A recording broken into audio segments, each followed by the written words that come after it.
ہم عام طور پر جتنی بھی غذائیں استعمال کرتے ہیں بطور طالب علم، کن سے ہماری روحانیت میں اضافہ ہو سکتا ہے؟ کون سی ایسی چیزیں ہیں کہ جو آپ کی روحانیت میں کمی واقع کرتی ہیں؟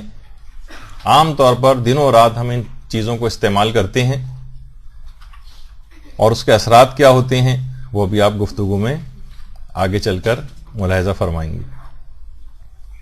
دیکھیے، ہر عمل کا آپ کے جسم پر بھی اثر ہوتا ہے اور آپ کی روح کے اوپر بھی اثر ہوتا ہے، چاہے وہ واجبات ہوں، چاہے وہ حرام کام ہوں، چاہے مستحبات ہوں، چاہے مکروہات ہوں، چاہے مباح کام ہوں، ان سب کا آپ کے جسم پر بھی اثر ہے اور آپ کی روح کے اوپر بھی اثر ہے۔ مثلا اگر ہم نماز کو لیں، نماز جسمانی اعتبار سے ایک ایکسرسائز ہے، اس کے اندر اس کے جسمانی اعتبار سے بہت سارے فائدے ہیں۔ اچھا، آج کی جتنی گفتگو ہوگی اس میں تقریباً جسمانی اعتبار سے فائدوں کا ہم تذکرہ کریں گے نہیں، کیونکہ اس کے لیے تو پورا سال گفتگو، اتنا لمبا ٹاپک ہو جائے گا کہ پورا سال بھی گفتگو اگر کی جائے تو کم ہے۔ روحانی فائدوں کی طرف ہم صرف رہیں گے۔ تو نماز کو اگر آپ دیکھیں، اس کے اپنے کتنے زیادہ روحانی فائدے نماز کے، اس پہ ہماری گفتگو کی ایک سیریل الگ سے چل رہی ہے جو انشاءاللہ اگلے ہفتوں سے شروع ہو جائے گی، اس میں بھی ملاحظہ کریں گے۔ اسی طریقے سے اگر کوئی شخص روزہ رکھتا ہے، جسمانی اعتبار سے کتنا زیادہ اس کو صحت ملتی ہے روزہ رکھنے سے، لیکن یہی روزہ اس کو روحانی اعتبار سے کتنے فائدے پہنچاتا ہے، اس کی روحانیت کو کتنا قوی کرتا ہے، اس کے اندر کیسا اخلاص پیدا کرتا ہے، یہ ایک الگ پہلو ہے۔ ہر عمل کا جسمانی فائدہ بھی ہے، روحانی فائدہ بھی ہے۔ اور مثلا اگر ہم عبادات میں حج کو لیں، جسمانی اعتبار سے کتنے فائدے ہیں، اب تو پوری ریسرچ ہو رہی ہے کہ کتنے کینسرز ایسے ہیں کہ جو کہ وائرسز کے ذریعے ہو رہے ہیں، جو بہت زیادہ حج کرنے کے لیے جاتے ہیں ان میں کینسر بہت کم دیکھا جا رہا ہے، کیونکہ اتنا ہی آدمی ان وائرسز سے امیون ہوتا چلا جاتا ہے۔ تو جسمانی فائدے بھی بہت زیادہ ہیں، اور حج کے روحانی فائدے کتنے زیادہ ہیں، کیسا انسان گناہوں سے پاک ہوتا ہے، کیسا اس کے اندر تقوی و پرہیزگاری پیدا ہوتی ہے۔ وہ ٹھیک ہے بعد میں وہ آ کر اسی خراب ماحول کے اندر رچ بس جاتا ہے اور حاجی پر وہ چیزیں اپنے اثرات ڈالتی ہیں، لیکن خود حج ان تمام چیزوں میں فائدہ پہنچاتا ہے۔ اچھا، اگر حرام کام لے لیں، ان کے جسمانی نقصانات بھی ہیں، گانے کے کتنے جسمانی نقصانات ہیں، جس پہ ہماری پوری گفتگو ہو چکی ہے۔ اور روحانی نقصانات کیا ہیں کہ ایسا اس کے اندر نفاق پیدا ہوتا ہے، گانے اور موسیقی سے بڑھ کر نفاق پیدا کرنے والی کوئی چیز ہی نہیں۔ اچھا، اور یہ نفاق جو ہے یہ روحانی بیماری، یعنی گناہوں کے جسمانی اثرات بھی ہیں، گناہوں کے روحانی اثرات بھی ہیں۔ اسی طریقے سے مستحبات ہیں، مثلا اگر کوئی شخص اذان دیتا ہے، جسمانی اعتبار سے بہت زیادہ فائدے ہیں، کان کی بیماریوں کے لیے بہت فائدہ مند ہے۔ گھر میں اگر اکثر بیماریاں رہتی ہوں تو بآواز بلند گھر میں اذان دینا، اس کا بہت فائدہ ہے کہ بیماریاں گھر سے، اس کا مطلب ہے جراثیم وغیرہ بھی دور ہوتے ہیں۔ اور روحانی اعتبار سے روایات میں ہے کہ اذان دینے سے شیاطین گھر سے فرار اختیار کر جاتے ہیں۔ جب شیطان نہیں رہے گا گھر میں تو گناہ بھی نہیں ہو پائیں گے، آپس میں لڑائی جھگڑے بھی نہیں ہوں گے، وسوسہ بھی جو ہے کم سے کم انسان کو آئے گا۔ تو اس کے مستحبات کے بھی جسمانی فائدے بھی ہیں، روحانی فائدے بھی ہیں۔ میں ایک ایک صرف مثال دیتا ہوا جا رہا ہوں تاکہ اپنی گفتگو جو بات کرنی ہے وہاں تک پہنچوں۔ اسی طریقے سے بہت سے مکروہات ہیں، مثلا بھرے پیٹ پر کھانا کھانا مکروہ، بھرے پیٹ پہ کھانا کھانا۔ اب کتنا زیادہ اس کی جسمانی اعتبار سے تو جو نقصانات اپنی جگہ ہیں، بسیار خوری کے، زیادہ کھانے کی، لیکن روحانی اثرات کہ انسان عبادات سے مانع ہو جاتا ہے، اس کی توفیقات کم سے کم تر ہوتی چلی جاتی ہیں، وغیرہ وغیرہ، یہ سب روحانی نقصانات ہیں۔ مباحات کے اندر مثلا اگر کوئی شخص زیادہ دیر رات کو جاگے، جسمانی نقصانات بھی، یعنی مثلا ٹی وی دیکھتے ہوئے گزار رہا ہے اور مثلا ناول پڑھتے ہوئے گزار رہا ہے، اور اکثر و بیشتر لوگوں کا لائف سٹائل ہی ایسا ہو گیا ہے کہ دیر سے سوئیں گے تاکہ نہ نماز شب کے لیے اٹھ سکیں، نماز فجر کے لیے اٹھ سکیں۔ کتنا زیادہ ہم سنتے ہیں، بلکہ ہمارا جو مدرسے کا پیج ہے اس پہ ہمیں کوئی عملیات میں سے کوئی چیز ڈالتے ہیں جس کو بعد نماز فجر کرنا ہوتا ہے، تو اکثر لوگ اس پہ ایک سیڈ فیس کا ایک وہ بنا دیتے ہیں کہ یہی تو سب سے بڑا مشکل کام ہے کہ فجر میں اٹھے گا کون اس عمل کو کرنے کے لیے۔ تو یہ سب چیزیں کیا ہیں؟ زیادہ دیر تک جاگنا، یہ جسمانی نقصانات بھی ہیں اور اس کے روحانی نقصانات بھی ہیں کہ انسان بہت ساری عبادات سے کس طرح سے محروم ہوتا ہے۔ یہ تو چھوڑیے جو ترک اولا ہے انبیاء کے ساتھ، کہ حضرت آدم سے جو ترک اولا ہوا تھا اس کے اثرات آج تک ان کی نسل کے اندر چلتے چلے جا رہے ہیں۔ اسی وجہ سے روزے کو فرض کیا گیا، بہت ساری روایات کے اندر یہ چیز آئی ہے کہ رمضان کے روزے اسی وجہ سے فرض کیے گئے تاکہ وہ حضرت آدم نے جو وہ پھل کھایا تھا وہ جسمانی اعتبار سے جو نقصان پہنچا تھا وہ ان کی نسل کے اندر بھی قیامت تک رہے گا، اور ماہ رمضان کے 30 دن کے روزے جو ہیں اس نقصان کو پورا کرنے کے لیے۔ اس کا مطلب ہے کہ گناہ تو چھوڑیے، جو انبیاء سے مکروہ کام بھی نہیں کیا تھا، ایک ترک اولا ایک بہتر کام کا ترک تھا، اس کے باوجود بھی جسمانی اثرات بھی اس کے ہوتے ہیں اور روحانی اثرات تو نسلوں تک جو ہے اس لحاظ سے چلے۔ تو اسی طریقے سے تمام جب اعمال کا جسم اور روح دونوں کے اوپر اثر ہے، اسی طریقے سے ہمارے کھانے پینے کی جتنی چیزیں ان کا بھی ایک اثر ہے۔ یہ بھی کہا جاتا ہے کہ قرآن کی آیات بھی ہے کہ یا ایھا الذین آمنوا کلوا من طیبات ما رزقناکم، یعنی پاک و پاکیزہ چیزیں کھانے کا قرآن نے کہا ہے، پاک و پاکیزہ چیزیں، کیونکہ ہر وہ چیز جس سے اسلام نے منع کیا ہے، چاہے وہ حرام ہو یا مکروہ ہو، اس کے جسم اور روح دونوں کے اوپر نقصانات ہیں، ان اثرات کے باعث منع کیا گیا ہے۔ ہر وہ چیز کہ جو جسم کو فائدہ پہنچانے والی ہو اس کو اسلام نے کھانے کا حکم دیا۔ تو ان تمام چیزوں کے اثرات ہیں، بعض اوقات ہم دیکھتے ہیں کہ ہم ان اثرات تک ہمیں اندازہ نہیں۔ مثلا بہت ساری چیزیں ایسی ہیں کہ دیکھیے عقیقہ کروانا، زندہ شخص کا عقیقہ ہوتا ہے نا، لیکن اگر کسی شخص کا عقیقہ نہیں ہوا اور وہ مر گیا ہے تو کچھ روایات میں یہ بھی کہا گیا ہے اس مرے ہوئے آدمی کا ہی عقیقہ کرواؤ۔ اس کا مطلب یہ ہے کہ کچھ ایسے اثرات چیزیں ہیں جن تک آپ کی ابھی تک رسائی نہیں، اور صرف حرام اور مکروہ کی حد تک نہیں ہے، مشکوک غذاؤں کے بھی اثرات ہیں، وہ ابھی ہم آگے چل کر بیان کریں گے کہ وہ کس طرح سے آپ پر اثر انداز ہوتی ہیں۔ اور قرآن نے پاک و پاکیزہ غذا کھانے کا ایک نتیجہ بتایا ہے، پاک و پاکیزہ غذا کھانے کا۔ یا ایھا الرسول کلوا من طیبات واعملوا صالحا، اے رسول پاک و پاکیزہ چیزیں کھاؤ اور عمل صالح انجام دو، یعنی دونوں کے اندر ایک خاص رابطہ ہے۔ عمل صالح انسان اسی وقت انجام دے سکے گا جب وہ پاک، اس کی غذا پاک ہوگی، اور اگر غذا کے اندر کچھ ایسی حرام چیزیں پیدا ہو گئیں جس کا بھی آگے چل کر اشارہ ہوگا، جس کو اسلام نے منع کیا ہے، تو پھر وہ انسان عمل صالح یعنی اس کی روحانیت کے اوپر اثر انداز ہونے لگے گی وہ چیز۔ تو جب بھی کہتا ہے قرآن بار بار، یعنی اس میں جب تلاوت ہم کرتے ہیں کہ فَلْيَنظُرِ الْإِنسَانُ إِلَىٰ طَعَامِهِ، ذرا انسان اپنے کھانے کی طرف تو نگاہ کرے۔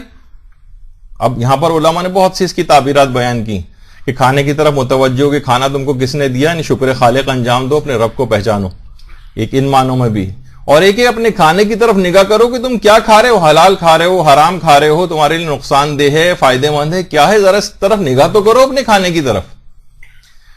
تو انسان متوجہ رہے کہ اپنے جسم کے اندر کیا چیز ڈال رہا ہے، کیونکہ کانٹے اگر بوئے جائیں تو کبھی اچھی فصل کی امید نہیں کی جا سکتی۔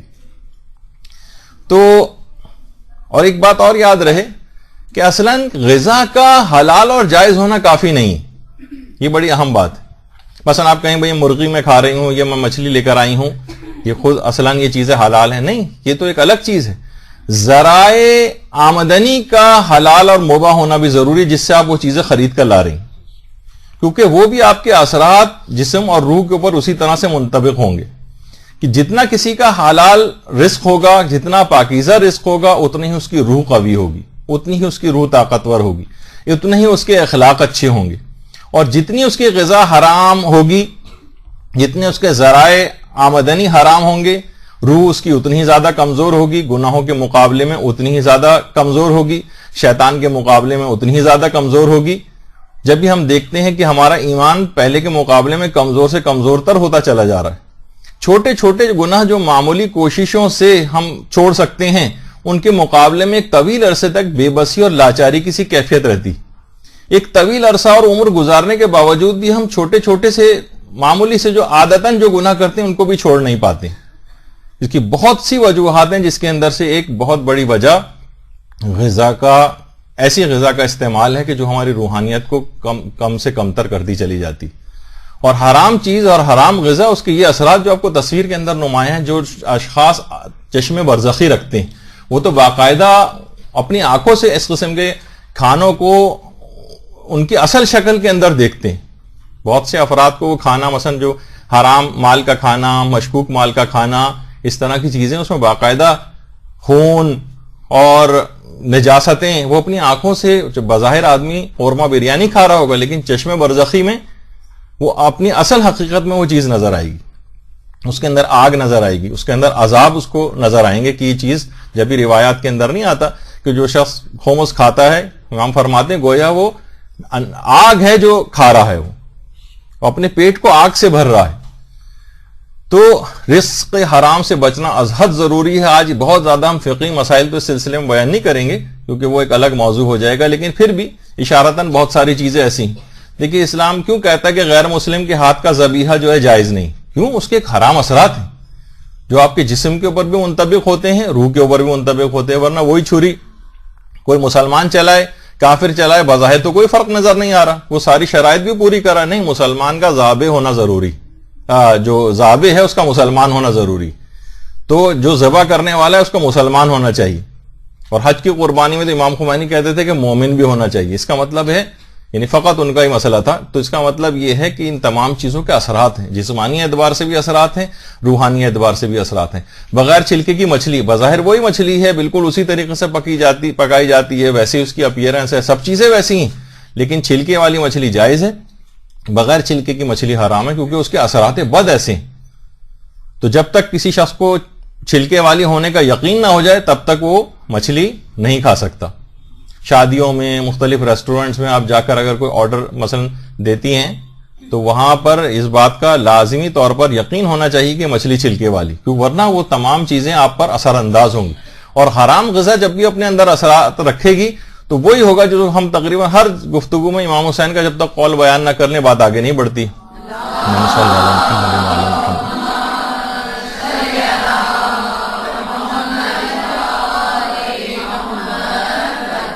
اتنے زیادہ خطبات امام دیتے جا رہے ہیں لیکن یزیدی فوج پر کوئی اثر نہیں ہو رہا. امام نے فرمایا مجھے پتا ہے کہ تم پر اس وجہ سے اثر نہیں ہو رہا ہے کیونکہ تمہارے پیٹ حرام غذاؤں سے بھرے ہوئے ہیں.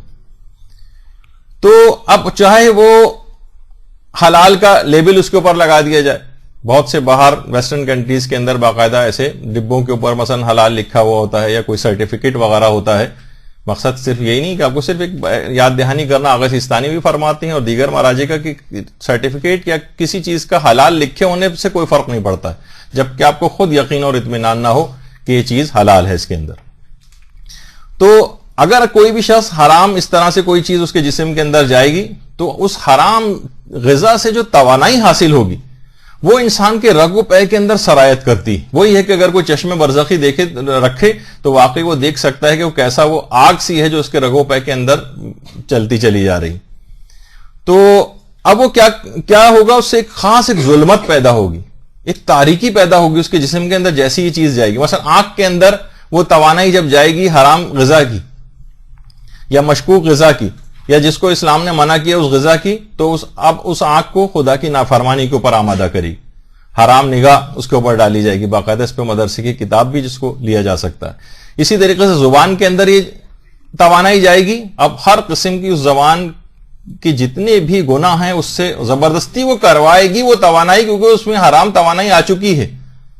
اسی طریقے سے چاہے وہ غیبت ہو، جھوٹ ہو، دیگر حرام ہو، اسی طریقے سے جہاں جس اعضاء و جوارے میں وہ چیز جائے گی وہ توانائی جائے گی، اس کو برائی کے اوپر آمادہ کرے گی.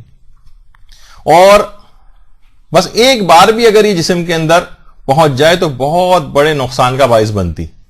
یہی وجہ ہے کہ شہید دستغیب شیرازی نے باقاعدہ کتاب گناہ کبیرہ کے اندر ایک عباسی بادشاہ جس کا نام مہدی تھا اس کا ایک واقعہ بھی لکھا ہے کہ اس نے ایک عالم دین کو بلوایا تھا اپنے پاس جن کا نام تھا شریک ابن عبداللہ، اور کہا تھا شریک کہ تمہیں 3 باتوں میں سے ایک بات تو ضرور قبول کرنی پڑے گی.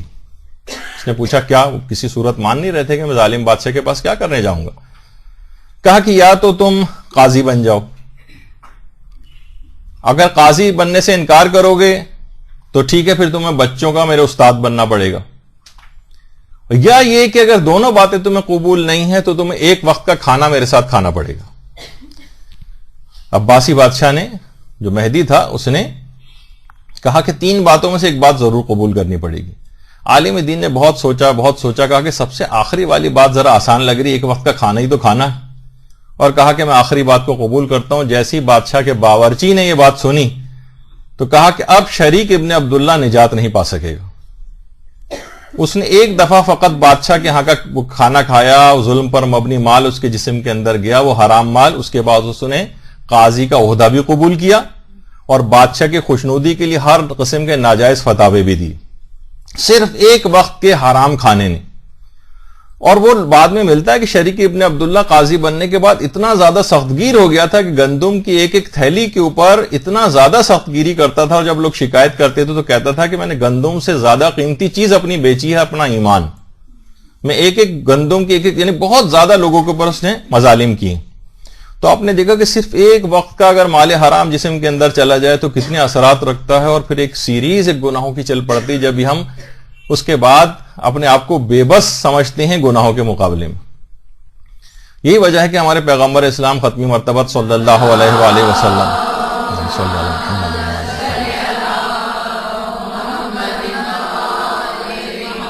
فرماتے ہیں کہ اگر کوئی شخص لقمہ حرام کو کھاتا ہے تو زمین و آسمان کے تمام فرشتے اس پر لعنت کرتے ہیں. اور پیغمبر فرماتے ہیں کہ حرام خوری کے ساتھ کی جانے والی جتنی بھی عبادتیں ہیں وہ بھربری مٹی کے اوپر تعمیر شدہ عمارت کی طرح سے ہیں کہ جو کہ بہت جلد منہدم ہو جاتی. یعنی آپ نے دیکھا کہ کتنی زیادہ لوگ نمازیں بھی پڑھ رہے ہیں, روزے بھی رکھ رہے ہیں, سب کچھ ہے, لیکن ان کے اندر کوئی تبدیلی واقع ہوتی نظر نہیں آتی. اس کی ایک بہت بڑی وجہ اس قسم کے اموال ہیں جو جسموں کے اندر جاتے ہیں اور پھر اپنے اثرات چھوڑتے ہیں. اور پھر اس کے بعد جب حرام غذا اندر جاتی ہے تو وہ مجبور کرتی ہے اعضائے جسمانی کے حرام استعمال پر. اور خاص طور پر علماء فرماتے ہیں 3 روحانی بیماریاں ایسی ہیں جو لازمی اس قسم کے اموال سے ضرور پیدا ہو جاتی ہیں. ایک تو حسد ضرور پیدا ہوتا ہے, مال حرام جب جسم کے اندر جاتا ہے تو وہ ایک حسد پیدا کرتا ہے, جہالت پیدا کرتا ہے اور غفلت پیدا کرتا ہے.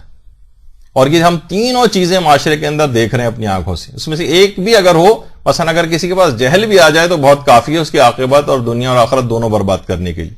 غفلت کی زندگی بھی گزارتا ہے اسی جہالت میں رہتے ہوئے, اور پھر اس کے علاوہ حسد. یہ 3 بیماریاں خاص طور پر یہ تو ضرور مال حرام سے پیدا ہوتی ہیں. اس کے مقابلے میں جو حلال غذائیں ہیں, حلال غذائیں یہ اس کے اندر بہتری پیدا کرتی ہیں, اس کی روحانیت کو قوی کرتی ہیں. یا ایھا الناس کلوا مما فی الارض حلالا طیبا ولا تتبعوا خطوات الشیطان, کہ دیکھو زمین میں جو حلال اور پاکیزہ غذائیں ہیں تم انہیں کھاؤ اور شیطان کے بتائے ہوئے رستے کے اوپر نہ چلو.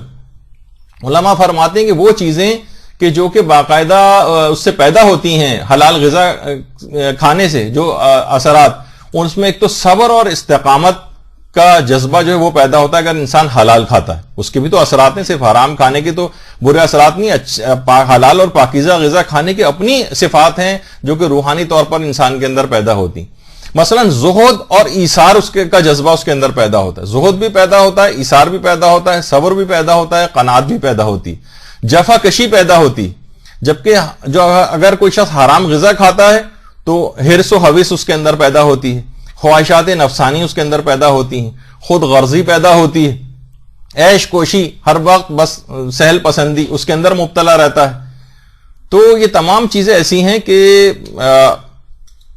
اس کو علماء ایک اور چیز بھی فرماتے ہیں کہ اس کو ہر کثرت قلت محسوس ہوتی. حرام کھان دیکھیں آپ, جو مال حرام کھائے چلا جا رہا ہے, ہر ناجائز ذریعے سے پیسہ جمع کرتا چلا جا رہا ہے, لیکن کسی بھی صورت اس کی وہ حوث کم ہونے میں نہیں آتی, اسے ہر کثرت قلت محسوس ہوتی. تو بہت سارے وہ افراد کے جو کہ والدین جو اپنی اولاد کی بہراروی سے پریشان ہیں, وہ اپنی غذاؤں کے سلسلے کو ضرور انہیں چیک کرنا چاہیے کہ کوئی مال حرام یا اس طرح کی کوئی ذریعوں سے مال اندر تو نہیں جا رہا ہے. چند چیزوں کی طرف میں آگے اشارہ بھی کروں گا, اور اتنی اہمیت ہے ان چیزوں کی. اگر ہم واقعی آپ قرآن کا مطالعہ کریں تو اس کے اندر بہت ساری چیزیں ایسی بیان ہوئی ہیں جس سے ہم سرسری طور پر تلاوت کرتے ہوئے, ترجمہ پڑھتے ہوئے گزر جاتے ہیں, لیکن غور نہیں کرتے کہ اس میں اندر کیا بات بیان ہوئی ہے.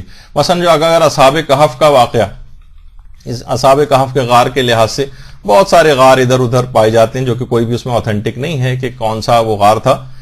تو بہرحال کہ اصحاب کہف جب کئی 100 سال کے بعد نیند سے بیدار ہوئے تھے تو شدید بھوک کے اندر مبتلا تھے, شدید بھوک ان کو لگی ہوئی تھی, اس کے باوجود انہوں نے ایک شخص کو غذا لینے کے لیے بھیجا، اصحاب کہف نے اپنے میں سے ایک شخص کو کہ جاؤ تم غذا لے کر آؤ، لیکن دیکھو دیکھ بھال کر غذا خریدنا، اور جو غذا سب سے پاکیزہ تم کو نظر آئے وہ خرید کر لانا، کیونکہ وہ جانتے تھے کہ باہر ایسے افراد موجود ہیں کہ جو نجس اور ناپاک ہیں اور مردار فروخت کرتے ہیں. مثلا کافر کا اگر ذبیحہ اس انداز سے ہے تو اس سے بھی احتیاط کرتے ہوں گے وہ لوگ. تو قرآن کی اگر سورہ کہف کی اگر آیات آپ دیکھیں تو اس کے اندر جو بالکل آخر کے اندر جو ہے وہ یہی کہ فَلْيَنظُرْ أَيُّهَا أَزْكَىٰ طَعَامًا، دیکھو کہ سب سے پاک اور پاکیزہ غذا وہ لے کر آنا. تو دیکھیں قرآن کے اندر بھی اس کی کتنی تاکید ہے کہ اصحاب کہف کئی سو سال کی نیند کے بعد بیدار ہوئے ہیں، شدید بھوک لگی ہوئی ہے، اس وقت تو جو بھی مل جائے مثلا یا اس کا تذکرہ بھی نہ کرتے، لیکن خصوصیت کے ساتھ کہلوا کر بھیجا کہ دیکھو صرف پاک و پاکیزہ غذا لے کر آنا. تو ان تمام چیزوں کے دیکھیے بڑے روحانی اثرات. دیکھیے اگر اس غذا کا انسان خیال کرنے لگے اور حلال غذائیں کھانے لگے تو جیسے کہ ایک روایت کے اندر ملتا ہے کہ پیغمبر اسلام کے پاس ایک شخص آتا ہے اور کہتا ہے کہ یا رسول اللہ میں چاہتا ہوں کہ میری دعائیں ہیں وہ قبول ہو جائیں. پیغمبر نے فرمایا پھر اپنی غذا کا خیال کرو اور دھیان رکھو کہ تمہارے پیٹ میں کوئی حرام چیز داخل نہ ہونے پائے، پھر تم جو بھی دعا مانگو گے وہ دعا قبول ہو جائے گی. اس کا مطلب ہے آج لوگوں کے اندر کتنا زیادہ اس بات کی وہ پائی جاتی ہے کہ بھائی ہماری دعائیں قبول نہیں ہوتی ہیں، ہم کتنی دعائیں کرتے ہیں. لوگ کتنا زیادہ مدرسے میں بھی لیٹرز لکھتے ہیں کہ ہم نے سارے دعائیں جتنے بھی بتائے گئے تھے طریقے سب پہ عمل کر ڈالے لیکن ہماری دعا قبول نہیں ہوتی. تو مال حرام کسی نہ کسی بہت سارے فیکٹر سے ایک فیکٹر یہ بھی ہے کہ مال حرام کسی نہ کسی انداز سے جسم کے اندر جا رہا ہوتا ہے.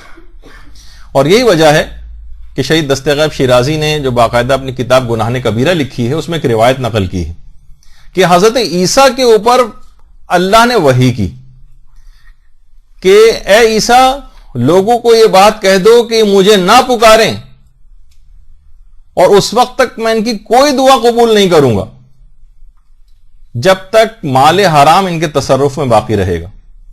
اور یہ اگر اس حال میں مجھے پکاریں گے کہ مال حرام ان کے پاس ہوگا تو میں ان پر لعنت کروں گا، یعنی اللہ کہہ رہے ہیں میں ان پر لعنت کروں گا، ان کی کوئی دعا کو قبول نہیں کروں گا. تو ہمیں یہ دیکھنا چاہیے کہ بہت سارے افراد ایسے ہیں کہ جو جابز کر رہے ہیں لیکن اس کے اندر حرام ہو رہے ہیں، ان کی تنخواہ جو ہے وہ حرام ہوئی چلی جا رہی ہے.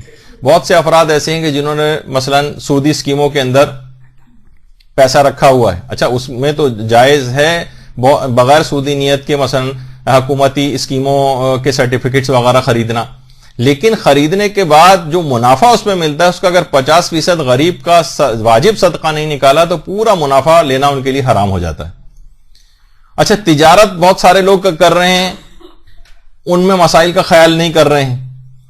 کتنے لوگ چاہے وہ تنخواہ دار ہوں چاہے وہ بزنس کر رہے ہوں، بہت ہی کم افراد ہیں جو مال میں خمس کا خیال کر رہے ہیں، یا بہت سے ایسے ہیں جو خمس نکالتے تو ہیں لیکن شرعی مسائل کے تحت صحیح طور پر نہیں نکالتے.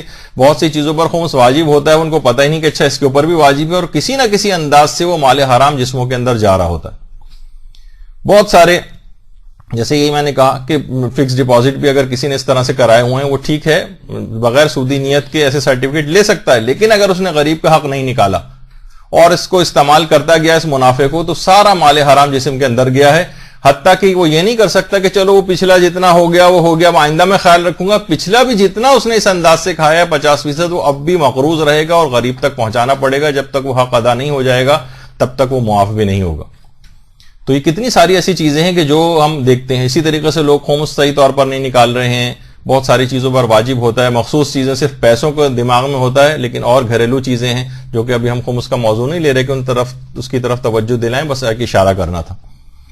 اچھا اسی طریقے سے پھر اسی پیسے سے جو مال حرام والا ہے اس سے پھر مجالس اعضاء کے تبرک خریدے جاتے ہیں اور وہ تمام تبرک مومنین کے اندر تقسیم ہوتے ہیں، اور وہ والا مال جو مشکوک مال ہوتا ہے یا حرام مال ہوتا ہے وہ کچھ علماء کہتے ہیں وہ بھی اثرات رکھتا ہے. مثلا اگر کوئی شخص اس کے اندر کوئی زہر آلود چیز ملا دے یا مثلا وہ سڑا ہوا ہو تو سب کے پیٹ خراب ہوں گے، جسمانی اعتبار سے بھی اس کا نقصان ہوگا. تو روحانیت پہ بھی بعض اوقات ان تمام چیزوں کے اس لحاظ سے اثرات ہوتے ہیں. تو اپنے بھی ذرائع کو صحیح طور پر کرے، پھر دوسرے لوگوں کو مثلا اپنی اولاد کی تربیت کر رہا ہے، مومنین میں تبرک تقسیم کر رہا ہے، تو اس کے اندر بھی اس قسم کا کوئی حرام نہیں جانا چاہیے. یہی وجہ ہے کہ آیت اللہ علاویہ گرگانی وہ اپنے درس میں ایک دفعہ فرما رہے تھے کہ حرام غذا انسانی زندگی کو تباہ و برباد کر کے رکھ دیتی، اس کی روحانی زندگی کو بھی تباہ و برباد کرتی ہے اور دنیاوی زندگی کو بھی تباہ و برباد کرتی ہے۔ بظاہر ہو سکتا ہے اس کے پاس وہ مالدار ہو، پیسے نظر آ، لیکن ایسی پریشانیوں کے اندر گرفتار ہوتا ہے وہ شخص، وہ اپنے اثرات رکھتی ہیں تمام غذائیں۔ تو اور اخروی زندگی اگر انسان کی برباد ہو جائے تو اس کے پاس کیا بچے گا پھر؟ اور یہی وجہ ہے کہ تاکہ یہ جو ہمارے جسموں میں بہت سارے ایسی چیزیں پہنچ جاتی ہیں جو بظاہر ہمارا حرام مال نہیں تھا، لیکن ہم کسی کے گھر گئے، کسی رشتہ دار کے ہاں دعوت میں گئے، جانا بالکل جائز ہے، اس کے گھر کھانا بھی جائز ہے، شرعی طور پر کوئی قباحت نہیں ہے، لیکن جو اس انداز سے جو اثرات رکھتی ہیں وہ چیزیں، کچھ علماء کہتے ہیں کہ ہاں اثرات رکھتی ہیں، تو اسی وجہ سے وہ اثرات آپ کے جسم سے نکل جائیں۔ جب بھی ہفتے میں 2 بار یا کوشش کریں کہ مہینے میں بھی اگر 1-2 دفعہ روزہ رکھ لیا جائے، ورنہ تو امام خمینی کا جو خود سازی چارٹ ہے اس کے اندر ہر پیر اور جمعرات کو روزہ رکھنے کے لیے انہوں نے جو ہے کہا ہے، اور جو ویسے بھی اگر کوئی شخص عام دنوں میں بھی اگر روزے رکھے تو اس روزے رکھنے کے نتیجے میں بہت سارے اس طرح کے مشکوک اموال جو نقصان پہنچاتے ہیں ہمارے جسم و روح کو، وہ روزے رکھنا ان کا جبران کر دیتا ہے۔ تو اسی وجہ سے حکم بھی ہے کہ زیادہ کوشش کرے کہ انسان ہفتے میں 2 مرتبہ، 15 دن میں 1-2 مرتبہ، یا مہینے میں جتنے بھی اس کی جسمانی سہولت کے مطابق وہ اپنے جو ہے وہ روزہ رکھے۔ اپنے واجبات بھی اتارنے ہوتے ہیں اور مستحبات اگر اسے انجام دہی کرنی ہے تو اس لحاظ سے بھی بہت اچھا ہے۔ تو جب اس کی تاکید بھی کی گئی کہ بہت سارے ایسے اموال قہری طور پر بھی آپ کے جسموں کے اندر جاتے ہیں جو آپ کو نقصان پہنچا سکتے ہیں۔ اسی طریقے سے روزہ رکھنے کے متعلق تو یہ بات ہوئی۔ اچھا، جو مشکوک چیزیں ہیں ان کے بھی اثرات ہوتے ہی نہیں، جو صریح حرام بھی نہیں ہیں لیکن مشکوک ہیں۔ مثلا جیسے وہی میں نے ابھی مثال دی تھی کہ آپ کو مسئلہ بھی بتایا تھا کہ مشکوک کوئی مچھلی جو شادیوں وغیرہ کے اندر رکھی ہوتی ہے، کسی جگہ آپ ریسٹورنٹ میں کھانے کے لیے گئے، اب آپ کو تحقیق کرنا پڑے گی کہ چھلکے والی مچھلی ہے یا نہیں ہے۔ اگر آپ کو پتہ نہیں ہے تو آپ کو کھانے کی اجازت نہیں۔ اسی طریقے سے مثلا کسی کافر ایئر لائن وغیرہ کے اندر سفر کر رہے ہیں اور وہاں ٹرے آ گئی کھانے کی اور اس کے اندر مچھلی رکھی ہوئی، تو آپ کو اس انداز سے جب تک یقین نہ ہو جائے آپ اس کو چھوڑ دینا ہوگا، کوئی اور آپ اس سے ڈش کا جو ہے وہ فرمائش کر دیں تو وہ آپ کو لا کر دے دے، لیکن مچھلی وغیرہ اس انداز سے نہ کھائیں۔ مسلمان ایئر لائن میں کچھ فقہا کے نزدیک، وہ ابھی میں مسائل کے اندر نہیں جا رہا کہ جہاں اس کی اجازت ہے بھی، لیکن یہ کہ بہرحال آغا سیستانی کم سے کم وہ اجازت نہیں دیتے۔ تو اس لحاظ سے مشکوک چیزیں بھی کھانے سے آپ کے اخلاق پر اور آپ کی روحانیت کے اوپر اثرات مرتب ہوتے ہیں، توفیقات سلب ہونے لگتی ہیں، اور علماء فرماتے ہیں مشکوک جو چیزیں ہیں وہ کھانے سے کچھ ایسے برے معنوی اثرات ہوتے ہیں کہ جن سے چشم پوشی نہیں کی جا سکتی، یعنی صرف نظر کر کے بھائی اتنا تو چلتا ہے کہہ کے آپ نہیں یعنی اس کو انجام نہیں دے سکتے۔ پیغمبر اسلام کی اپنی سیرت میں بھی ملتا ہے کہ پیغمبر کے سامنے جب کوئی دودھ وغیرہ اس طرح سے آتا تھا تو پیغمبر جب تک حلال ہونے کا اطمینان نہیں کرتے تھے تب تک اس کو نوش نہیں فرماتے تھے، اور فرماتے تھے کہ مجھ سے پہلے کے جو انبیاء ہیں ان کو بھی اس بات کا حکم دیا گیا تھا کہ فقط حلال اور پاکیزہ غذائیں وہ کھائیں اور فقط اچھے کام انجام دیں، باقاعدہ میزان الحکمہ کی جو روایت ہے۔ تو بہرحال پیغمبر اس انداز سے۔ اچھا، مشکوک چیزوں میں کچھ علماء اس لحاظ سے بھی کہتے ہیں جو بازار میں عام طور پر بازاری غذائیں جو ہوتی ہیں اکثر ان سے بچ نہیں پاتے۔ ابھی بھی ہو سکتا ہے میں نیچے جاؤں تو میرے لیے بازار سے کوئی چیز منگوا کے یہاں پر رکھی گئی ہو انتظامیہ کی طرف سے، لیکن بعض اوقات انسان مجبور ہوتا ہے، کھانی پڑ جاتی ہیں، لیکن بہرحال دماغ میں ضرور رہے کہ جتنا اپنے آپ کو اس سے بچا سکیں، جتنا ان چیزوں سے، بازاری چیزوں سے اپنے آپ کو دور رکھ سکیں، کیونکہ بہرحال یہ اپنے برے اثرات تو رکھتی ہیں۔ خاص طور پر جو کھلی ہوئی ایسی بازاری چیزیں ہیں کہ جس پہ ہر شخص کی نگاہ پڑتی ہے، تو علماء فرماتے ہیں اس کے اندر تو لازمی بے برکتی پیدا ہو جاتی۔ شوکیس میں رکھی ہوئی چیزیں، مٹھائیاں، ہر شخص آ کے دیکھ رہا ہے، باہر سے گزرنے والے فقیر حسرت بھری نگاہوں سے اس کو ان چیزوں کو دیکھ رہے ہیں، جو افورڈ نہیں کر سکتا وہ دیکھ رہا ہے، تو اس پر سے ایک برکت جو ہوتی ہے کھانے کی وہ ختم ہو جاتی ہے۔ اور بے برکت اگر کوئی چیز ہو جائے تو وہ ایک لحاظ سے منحوس جسے کہا جائے، یعنی اگر ہم بے برکت کے لفظ کو ذرا ویسا بنائیں تو اس کو یہ کہا جائے گا۔ تو اس کے اندر یعنی پھر اول تو وہ مضر صحت بھی کتنی ہیں باہر والی چیزیں، تو اس طرح کی بہت ساری چیزیں ہوتی ہیں۔ یعنی ایک صاحب جو بالکل میرے قریبی رشتہ دار ہیں، ان کے پاس فرسٹ ہینڈ اس کی انفارمیشن ہے کہ ایک بہت بڑی کھانے کے جو کراچی کے اندر خاص طور پر ایک جگہ ہے جہاں لوگ کھاتے ہیں، وہ مری ہوئی مرغیوں کا سب سے بڑا خریدار ہے. تو اب سوچیں کہ مردار اگر کوئی شخص کھا رہا ہوگا اس کے کتنے اثرات ہوں گے. آپ وہی بڑے ٹیسٹ اس کا ڈیولپ آپ نے کیا ہوا اور وہاں سے بار بار جو ہے چیزیں منگوائی جاتی ہیں، تو ان تمام چیزوں کے روح کے اوپر اثرات مرتب ہوتے ہیں. اور سب سے اہم بات تو یہ کہ یعنی باقاعدہ جب رہبر معظم جب صدر ہوا کرتے تھے تو جب کہیں ظاہر بغیر ملکی دورے بھی کرنا پڑتے تھے تو باقاعدہ طور پر کھانوں کو، اس طرح کے کھانوں کو بالکل ریفیوز کر دیا کرتے تھے. اس وقت کی تصویریں کچھ طرح کا کھانا پیش کیا جا رہا، ظاہر ہے کہ جس اعتبار سے وہ نظر آ رہے ہیں کہ وہ لوگ جو ہیں تو وہ ان کے لیے کھانا جائز بھی نہیں ہوگا اگر کوئی گوشت والی کوئی ڈش ان کے سامنے پیش کی جا رہی، لیکن وہ منع کر دیا کرتے تھے. تو یہ تمام چیزیں ایسی ہیں کہ ان سب چیزوں کے بڑے ویسے اثرات ہیں، اور اس حد تک ہیں کہ علامہ ہلی کے ایک بیٹے جو ان کا نام فخر المحققین تھا، یہ ایک ایسے نابغہ روزگار اور جینیس شخصیت تھے کہ نابالغیت کے زمانے میں مجتہد ہو گئے تھے. نابالغ تھے اور مجتہد ہو گئے تھے. فخر المحققین یعنی اپنے لقب ہی سے مشہور ہو گئے، علامہ ہلی کے بیٹے. اب علامہ ہلی نے کہا کہ ٹھیک ہے، جب تم علم میں اتنی صلاحیت پیدا ہو گئی تو تم ایسا کرو کہ ممبر پہ بیٹھ کے لوگوں کو درس دیا کرو. یہ تیار ہو گئے، نابالغ تھے، ممبر پہ بیٹھے. جب لوگ آ کر جمع ہوئے اور تقریر شروع کی، خطبہ پڑھنے کے بعد جیسی اپنی نگاہ اٹھائی تو چیخ ماری اور ممبر سے اتر کے نیچے کھڑے ہو گئے.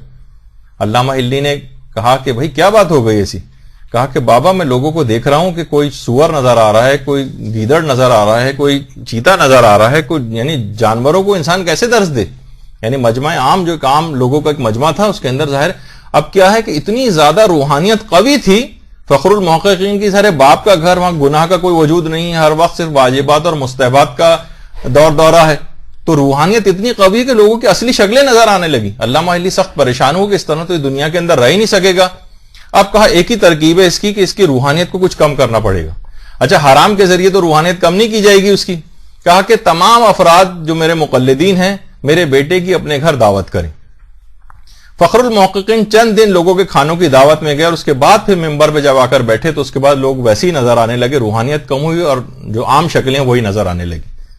اس کا معنی کیا ہوئے کہ مشکوک صرف حرام لوگوں کے گھروں کے اندر دعوت کھانے جانا، جب آپ کو پتا ہے کہ وہاں پر کوئی معلوم نہیں کہ حرام ہے بھی یا نہیں ہے تو آپ کے لیے کھانا جائز ہے بالکل. لیکن کیا ہے کہ مال مشکوک جسم کے اندر گیا اور اس نے فخر المحققین کی روح کے اوپر ایک ایسے اثرات کو مرتب کیا کہ اس سے ان کی روحانیت کم ہوئی اور دنیا میں رہنے کے قابل ہو سکے وہ. ورنہ اتنی روح قوی تھی کہ اصل شکلیں جو ہیں وہ دیکھ رہے تھے لوگوں کی. تو یہ سب چیزیں ایسی ہیں کہ دیکھیے حرام کی بات بھی نہیں ہے، مشکوک کی بات میں نے صرف بات بتائی ہے کہ اس سے بھی کتنے روحانی اثرات اس لحاظ سے ہوتے ہیں. اور بہت سی روایات میں کہ بندہ اس وقت تک متقین کے درجے تک پہنچ نہیں سکتا جب تک کہ وہ حرام چیزوں سے نہ بچے اور ان کو چھوڑ نہ دے جب تک. تو کیونکہ جو شخص بھی مشتبہ چیزوں کو انجام دینے لگتا ہے تو وہ صریح حرام میں بھی داخل ہو جاتا ہے. دیکھیں کتنے ہمارے پاس سوالات آتے ہیں کہ کیا فلاں والا میوزک، جائز والا میوزک ہم سن سکتے ہیں، اور بہت ساری شیقیں لگاتے ہیں کسی طریقے سے. اچھا بہت سی چیزیں وہ جائز میں جا بھی سکتی ہیں، لیکن ہم ان سے یہی کہتے ہیں کہ بھائی آپ اپنے بچوں کو وہ بالکل کارنر اور ایج کے اوپر کیوں رکھنا چاہتے ہیں؟ مثلا کبھی آپ اجازت دیں گے کسی شخص کو بچوں کو چھت پر جا کے کھیلنے کی جس کی کوئی باؤنڈری نہ ہو، وہ بالکل کنارے پر آپ کہیں ہاں کنارے تک تو اس کھائی کے کنارے تک کھیل سکتے ہو. بھائی جب کھائی کے کنارے تک گیا تو کبھی وہ گر بھی سکتا ہے، اس کے اندر گرنے کے امکانات ہو جائیں گے. تو آپ تمام ایسے افراد کے جو کہ ہر وقت کسی ایک ایج کو لینا چاہتے ہیں، ایک فائدہ اٹھانا چاہتے ہیں کسی مشکوک چیز کی طرف کہ ٹھیک ہے ابھی حالت شک میں فلاں موسیقی ہمارے لیے جائز ہو جائے، حالت شک میں فلاں گانا ہمارے لیے جائز ہو جائے، تو کیا ہوگا کہ وہ صریح حرام کے اندر بھی جلدی گرفتار ہو جائے گا. اس کے لیے ضروری ہے کہ مشکوک چیزوں کو بھی چھوڑے تاکہ وہ حلال کی سمت کی طرف رہے، دور رہے کھائی سے، تاکہ وہ گرنے کے امکانات نہ ہو. مثلا کب تک بچوں کو آپ روک سکیں گے؟ آپ نے اگر چند چیزوں کی اس اعتبار سے ان کو اجازت دی تو پھر وہ صریح حرام گانوں کی طرف بھی چلا جائے گا. مشکوک غذا کو اگر بچاتے رہیں گے تو آپ حرام سے بھی بچیں گے، اور بالکل تمام اس کے اندر گرفتار اگر آپ رہیں، ہر قسم کے مشکوک، ہر قسم کے لاپرواہ ٹائپ کے ہو جائیں تو کیا ہوگا کہ حرام میں پڑنے کے بھی آپ کے قوی امکانات ہو جائیں گے. تو یہ تمام چیزیں ایسی ہیں کہ جس کو علی الخصوص دیکھنا چاہیے. تو مشتبہ چیزوں سے بھی انسان دور رہے, اور چھوٹی چھوٹی غلطیاں, اچھا والدین بھی اگر یہ غلطیاں کرتے ہیں نا تو ان کے اثرات ان کی اولاد کے اوپر نمودار ہوتے ہیں. ماں باپ کی بہت ساری بے اعتدالیاں, یعنی بے اعتدالی غذا کی کر رہی ہیں ماں, لیکن اس کے پیٹ میں بچے کو متاثر کر رہی. ایک چیز ایسی ہے, باقاعدہ تاریخ کے اندر ایک واقعہ ہے, اور وہ ہے علامہ مجلسی اور ان کے والد کا واقعہ. اصفہان میں علامہ مجلسی اور ان کے والد دونوں وہیں پہ ایک ہی جگہ پہ مدفون ہیں. اچھا, علامہ مجلسی پیدا ہو گئے اور ان کے والد تھے ملا تقی مجلسی. ملا تقی مجلسی, علامہ مجلسی اور ان کے برابر میں ان کے والد ملا تقی مجلسی. اچھا, ملا محمد باقر مجلسی ان کو چھوٹے سے تھے, ان کو مسجد لے کر گئے علامہ مجلسی کے والد. علامہ مجلسی چھوٹے سے تھے, بالکل مشکل سے 4 سال کی عمر ہوگی. مسجد میں پانی سے بھری ہوئی ایک مشک رکھی ہوئی تھی. لوگ نماز پڑھنے میں لگے, علامہ مجلسی 4 سال کی عمر کے, وہ گئے اور ایک سوئی انہوں نے لی اور مشک میں جا کر سوراخ کر دیا, سارا پانی بہہ گیا.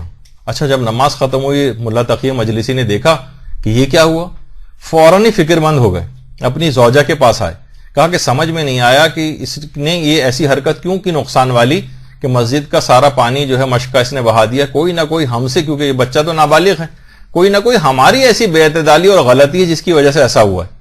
بہت دیر دونوں شوہر و بیوی, ظاہر ہے کہ دیندار گھرانہ, سوچ بچار میں لگے کہ ایسا کیوں ہوا. ہم تو یہ سوچتے ہیں نا, نہ جانے ہم نے کون سا ایسا گناہ کر دیا تھا کہ یہ مصیبت نازل ہو گئی, جبکہ ہر وقت گناہوں کے اندر مبتلا ہیں. وہ تو حقیقتاً نیک گھرانہ تھا, فکر مند ہوئے. ان کی زوجہ نے کہا کہ بس مجھے ایک بات یاد آ رہی ہے, وہی مجھے اس کی سبب اور وجہ لگتی کہ جب علامہ مجلسی, یعنی یہی میرا بیٹا محمد باقر ہی جب میرے پیٹ میں تھا, تو اس وقت میں ہمارے پڑوس کے انار کا درخت کی ایک شاخ نکل کے ہمارے گھر کی طرف آ گئی تھی. تو میں بہت زیادہ شدید پیاس لگ رہی تھی, تو انار کو میں نے دیکھا اور ایک سوئی میرے ہاتھ میں تھی, تو میں نے سوئی اس انار کے اندر داخل کی, اس پہ جو رس لگ گیا وہ تھوڑی سی دیر کے لیے چاٹا میں نے اس کو, پھر فوراً ہی میں نے اس کو بہرحال منہ سے جو ہے نکالا. فوراً خیال آ گیا کہ یہ تو پڑوسی کے گھر کا پھل ہے, اس کی اجازت کے بغیر میں نے کیسے استعمال کر لیا, لیکن کچھ تو وہ اندر چلا گیا. اسی کا یہ نتیجہ تھا کہ آج اس نے اس مشک کے اندر سوراخ کیا. تو اب آپ دیکھیں گے وہ بچوں کو کتنی نقصان پہنچانے والی جو اس انداز کی چیزیں ہیں, جو ہمارے بچے دیکھ رہے ہیں کہ خراب ہوئے چلے جا رہے ہیں, بے اعتدالی کی طرف جو ہے وہ جا رہے ہیں, بے راروی کی طرف جا رہے ہیں, ان کے عقائد بھی خراب ہو رہے ہیں. تو بعض اوقات وہ ماؤں کی وہ غلطیاں ہیں, وہ غذائی غلطیاں, دیگر گناہوں کی غلطیاں جو بچوں کے اوپر بھی اس انداز سے اثر انداز ہوتی, تو اولاد کو بھی متاثر کرتی. اسی طریقے سے باپ مثلا اگر کوئی حرام کمائی گھر میں لا رہا تو اس کے بچوں کے اوپر اثر انداز ہوتی. بہت سے بچے پریشان ہیں جو متوجہ ہو گئے ہیں اور مثلا باپ کو منع کرتے ہیں, بھئی یہ حرام چیز جو ہے, آپ حرام کمائی جو ہے اس میں فلاں حرام ہے, فلاں حرام ہے, مسائل کے تحت ہے, لیکن باپ اس کی کیئر نہیں کرتے. ایران میں بھی باقاعدہ علماء نے ایک کتاب کے اندر ایک واقعہ لکھا ہے. وہاں آپ کو پتا ہے کہ ایران میں واقعہ کربلا, اور اب دنیا میں بھی واقعہ کربلا کی کچھ تمثیلیں بنائی جاتی باقاعدہ, اس طریقے سے ایک پلے ٹائپ کا ہوتا ہے. وہ یہ الگ بات ہے کہ علماء نے مراجع اس کو پسند نہیں کرتے ہیں, اور اگر کوئی ایسا ماحول ہو کہ جہاں پر یہ توہین سمجھا جائے تو حرام بھی ہو سکتا ہے, لیکن ان کے ماحول میں اس کو توہین نہیں سمجھا جاتا. لوگ بہت دہاڑے مار مار کے روتے بھی ہیں. پورا واقعہ کربلا کو اصل میں پکچرائز کرتے ہیں, تو تمثیلیں بناتے ہیں اور لوگ کردار بھی بنتے ہیں اس میں. تو ایک باپ بھی اس کو دیکھنے کے لیے گیا, اس پورے واقعہ کربلا کو جو بنایا گیا تھا. تو اچانک سے اس کے باپ نے دیکھا کہ اس کا اپنا بیٹا وہ وہاں پر شمر کا رول کر رہا ہے. اچھا, بہرحال باپ دیکھ کے وہاں واپس آ گیا, گھر میں آیا تو بیٹے سے کہا کہ بیٹا ٹھیک ہے, کوئی اور رول کر لیتے, تم شمر کا رول کیا, پسند نہیں مجھے بات آئی. اچھا, باپ کو بیٹا بار بار کہہ کے تھک گیا تھا کہ آپ کے فلاں جو آپ کاروبار کرتے ہیں اس کے اندر یہ حرام ہے, یہ حرام ہے, لیکن باپ مانتا نہیں تھا. بیٹے نے جان بوجھ کے کہ باپ یہ دیکھنے کے لیے آئے گا شمر کا رول کرنا پسند کیا, اور باپ نے جب اس کے اوپر اعتراض کیا تو بیٹے نے کہا بابا حرام مال کھانے کا نتیجہ شمر بننا ہی ہے. تو مقصد کہنے کا یہ ہے کہ اگر اس انداز کی چیزیں مثلا باپ خیال نہیں کر رہا ہے، اپنے بچوں کی غذاؤں کا خیال نہیں کر رہا ہے، تو اس طرح کے اثرات ہوتے ہیں، کیونکہ یہ تمام افراد کے جو اس طرح اتنے بڑے ظالم بنتے ہیں تو یہ مال حرام ان کے جسموں میں موجود ہوتا ہے.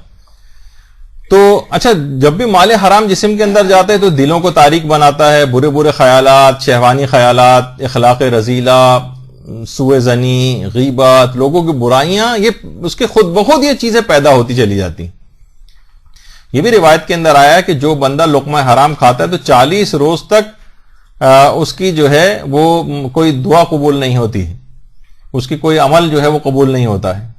اور یہ بھی فرمایا کہ جو حرام سے جو جسم بنے ہیں وہ جہنم کی آگ میں جلنے کے لیے بہت زیادہ مناسب ہے. روایت کے اندر یہ جملہ آیا ہے باقاعدہ.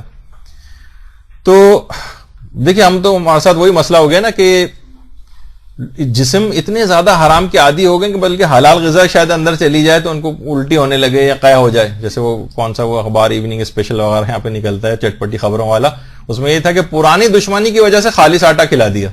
اب اس بیچارے کے ساتھ جو وہ خالص آٹا کھانے کا عادی نہیں تھا تو اس کے اسپتال جانا پڑ گیا اس کو. تو ہم لوگوں کے لیے ساتھ باقاعدہ کبھی کبھی یہ صورتحال بھی ہوتی ہے. تو جسم عادی نہیں رہے ہیں حلال اور پاکیزہ غذاؤں کے.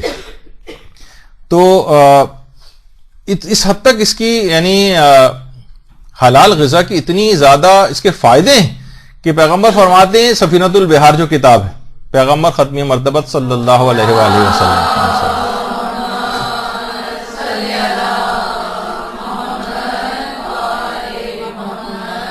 کہ جب بھی کوئی شخص حلال غذا کھاتا ہے تو ایک فرشتہ اس کے سر کے کنارے آ کے کھڑا ہو جاتا ہے اور اس کے لیے اس وقت تک استغفار کرتا رہتا ہے جب تک کہ وہ کھانا کھانے سے فارغ نہ ہو جائے. یعنی حلال غذا سے اتنا فائدہ کہ فرشتہ استغفار کے لیے آ کر کھڑا ہو جاتا ہے.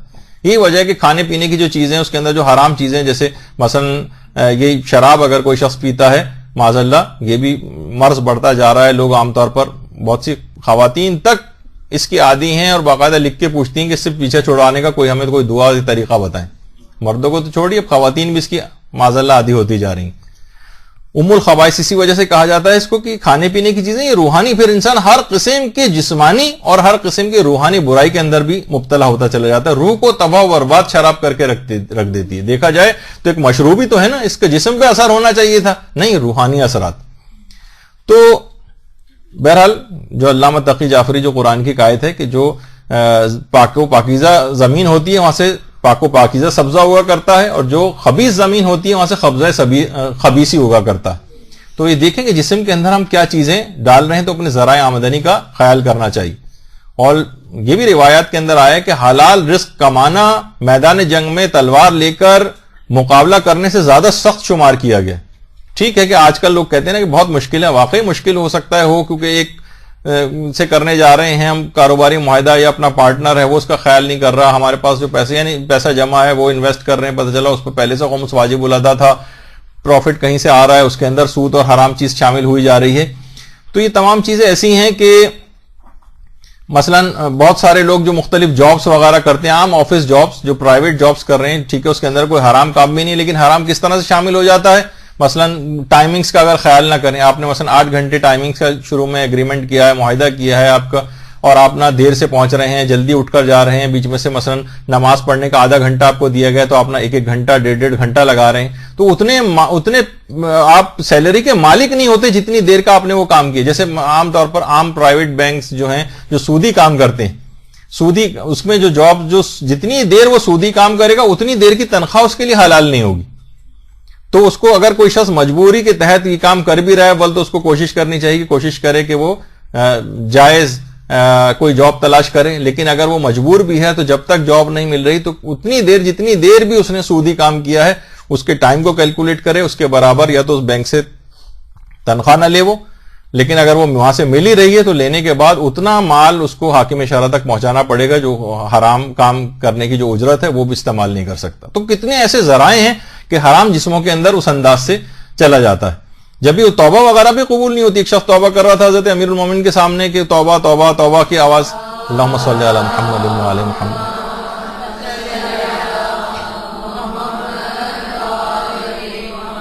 امیر المومنین سخت ناراض ہوئے اور طویل روایت ہے جس کو اب تو پیش نہیں کر رہا، کہا کہ جا پہلے اٹھ یہاں سے، اپنے جسم کو تو نے جو اب تک گوشت تیرا حرام سے پیدا ہوا, اتنے روزے رکھ کے جسم سے وہ گوشت تیرا زائل ہو جائے, پھر تو توبہ کر, تب تیری توبہ قبول ہوگی. خالی صرف زبانی کہنے سے توبہ قبول نہیں ہوتی. تو یہی وجہ ہے. بس آخری میں اس پہ ہم کہ اتنی زیادہ اس چیزوں کی اہمیت ہے, چھوٹی چھوٹی چیزوں کو بھی بعض اوقات خیال کرنا ہوتا ہے. کہ آیت اللہ جواد عملی فرماتے ہیں کہ ایک دفعہ ہم رہبر معظم کی خدمت میں گئے, کچھ حکومتی عہدیدار بھی تھے ایک میٹنگ کے سلسلے میں, تو وہیں پر ہی رہبر معظم کے بیٹے مصطفیٰ خامنئی وہ بھی وہاں پر موجود تھے. جب کھانے کا وقت آیا تو رہبر نے اپنے بیٹے سے کہا, بیٹا تم اب گھر جاؤ, گھر جا کر کھانا کھاؤ.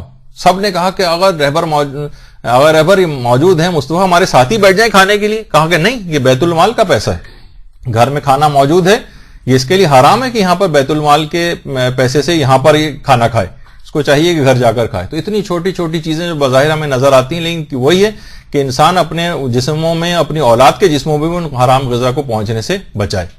اگرچہ موضوع اتنا زیادہ طویل تھا, جسمانی اعتبار سے بھی آپ نے دیکھا کہ بس صرف یہی غذائیں تو نہیں ہیں, اس کے بعد بھی بہت ساری ایسی ہیں, لیکن ایک لمحہ فکریہ ایک لحاظ سے آپ لوگوں کو دے دیا گیا ہے کہ آپ اس پر غور کریں ان تمام چیزوں پر, اور ایسی خود غذاؤں کی تلاش میں رہیں تاکہ یہ روحانیت کو قوی سے قوی آپ کی جو ہے وہ بناتی چلی جائیں.